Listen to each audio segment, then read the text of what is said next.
Soyez miséricordieux comme votre Père est miséricordieux. Luc 6, 36. Fidèles du Seigneur, bien-aimés dans le Christ, shalom. Saint Jean-Paul II disait, le Christ, en révélant l'amour miséricorde des dieux, exigeait en même temps aux hommes qu'ils se laissent guider dans leur vie par l'amour et la miséricorde. Deux mots sur lesquels portera notre méditation de ce jour, dont nous célébrons le 7e dimanche du temps ordinaire dans l'année liturgique C.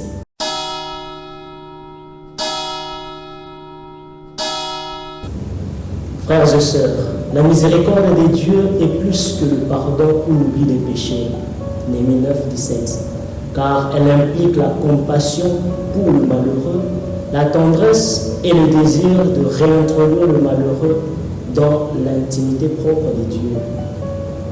La liturgie de la parole de ce jour nous invite à sortir de la spirale de la vengeance et de la violence.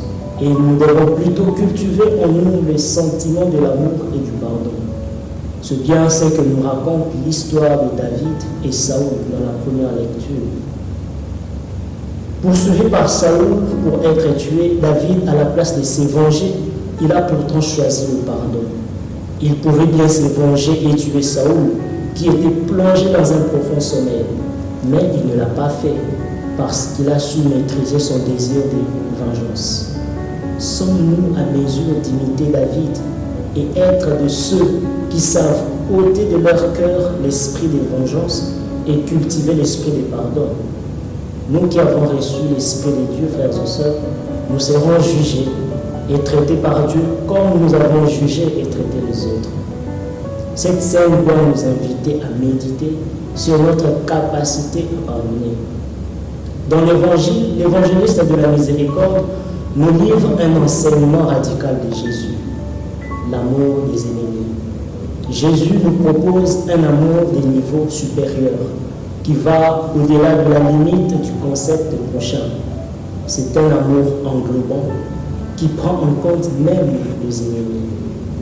Le pape François disait que l'ennemi, c'est quelqu'un que nous devons aimer, car dans le cœur de Dieu, il n'y a pas d'ennemi. Et son cœur n'a pas de frontières. Tous nous sommes enfants de Dieu. Et pourquoi devrions-nous construire des barrières entre nous? Surtout nous qui sommes appelés chrétiens. Nous devons donc faire un pas en avant, frères et sœurs. Car cet amour ne peut devenir réel que s'il se transforme en amour de ceux qui nous persécutent. D'où l'invitation à prier pour eux. C'est une manière de les confier à la miséricorde de Dieu et implorer leur conversion. L'ouverture du cœur dont nous parle Jésus est un appel à être miséricordieux comme le Père est miséricordieux. On peut dire que la miséricorde de Dieu ressemble à un amour inconditionnel qui pardonne et qui se donne sans mesure.